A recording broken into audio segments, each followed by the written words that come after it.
So there's a lot of interest in previous videos that I've done around football matches and how to work out the mechanics of a football match and historical data and the like that. So I think it's worth doing a few videos on football and giving you some of the knowledge that you'll need to participate effectively in football matches. But we're going to start right at the beginning, which is we need to talk about goals. That's what we're going to talk about in this video. Please like or dislike the video or leave a comment below. That will allow me to produce better videos and more of them in the future. So yeah, the basics of football. I mean, the first thing you learn about football is it's highly variable. Why is that the case? And that is because you've got a fixed time limit. You've got the possibility of a match ending in a draw. And also you don't tend to have that many goals during a match. On average, the number of goals is relatively small. And because of that, football tends to be variable, but also it can throw up unexpected results. You know, there's an incentive not to concede a goal because you can get a draw. But also, if you look at 93 minutes or 96, depending upon the extra time that's added onto a football match, it's quite possible that a goal could go in accidentally or by a complete fluke and actually win the match. So the first thing to point out is it's really hard to nail a prediction. You can push something in the right direction. You can say that something is likely to happen or less likely to happen. But if people say to you, are United going to win it the weekend? The only thing you can really say is, well, they've got an X% chance of winning. And there's a standard deviation of Y, which will mean that doesn't occur. But of course, nobody wants to hear that. And I remember going to a football match not so long ago, and people saying, what do you think of the first half? And I gave them this statistical analysis of what happened in the first half, and they just laughed and said, no, actually, did you enjoy it?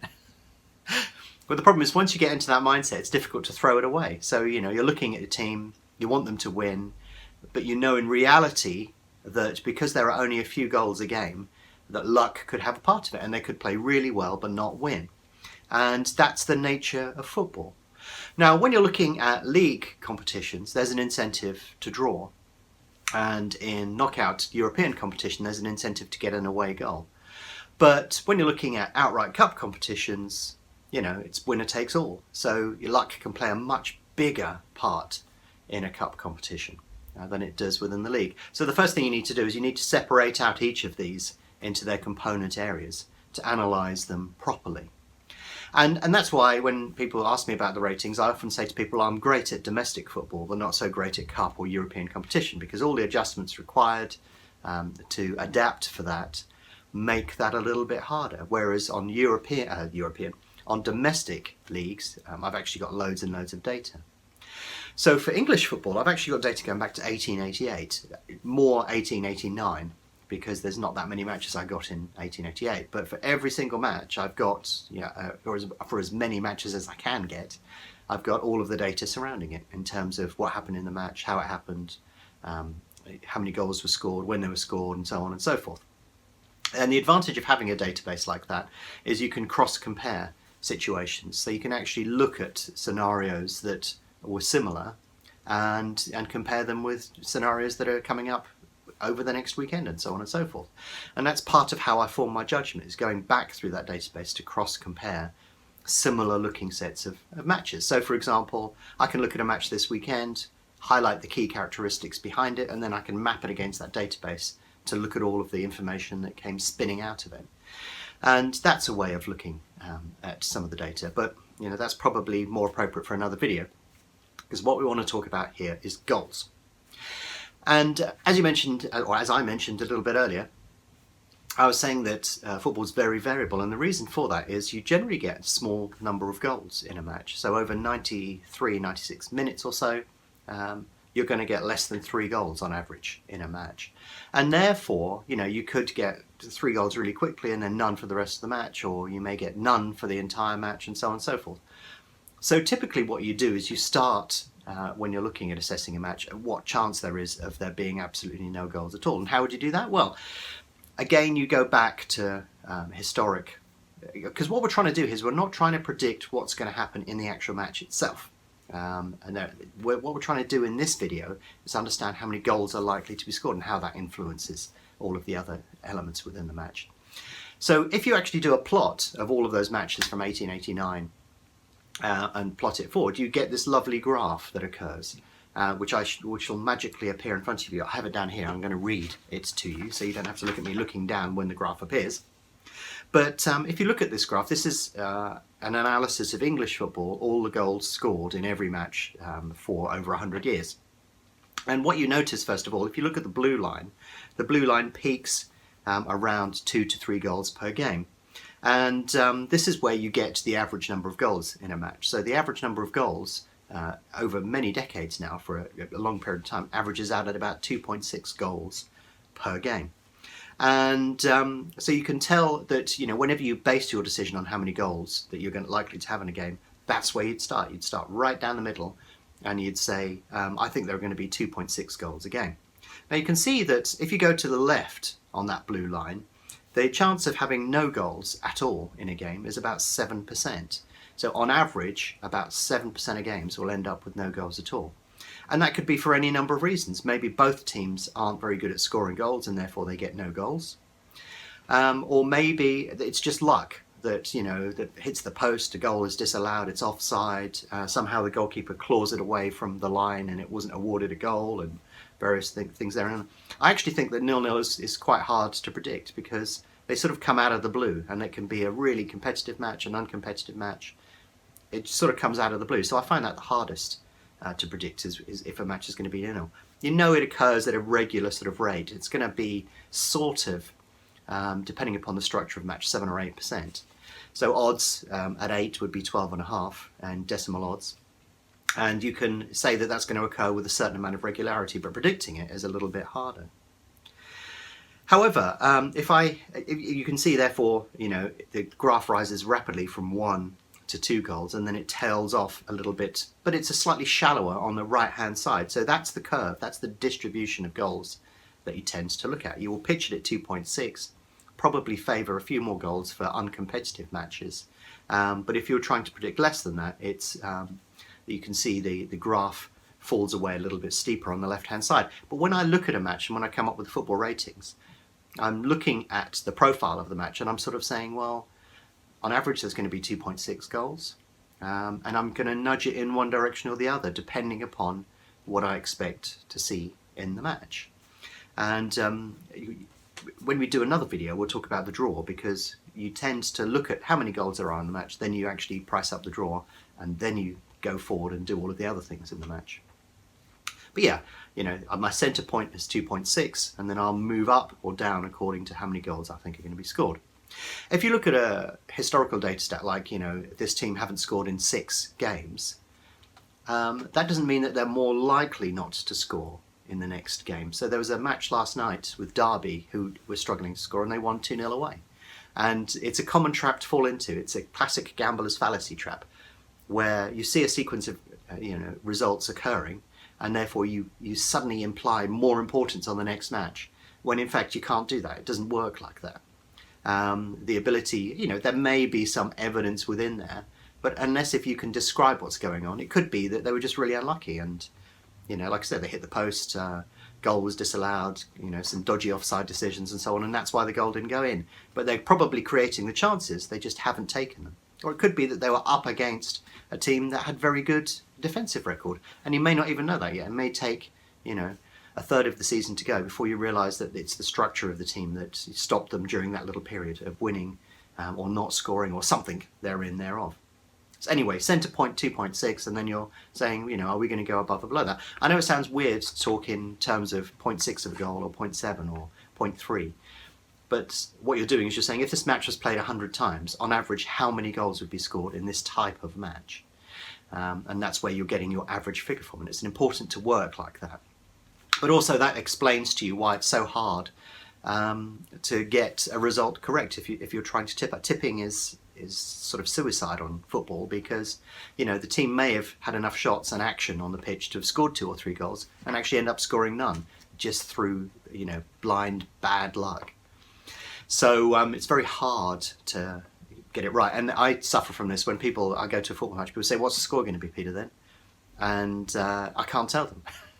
And yet they always force me to make a decision on it, So I just give them the most common score that's likely to occur, and hey presto, very often it does. And I look like a genius, but all I've done is just picked the most common score based upon the bias that I see within the match. But if you look at this graph again, one of the things that you'll notice is I've plotted the home and the away team. So you can see if you look at the home team, they tend to sort of peak at 1 or 2 goals per game, and then it tails off significantly.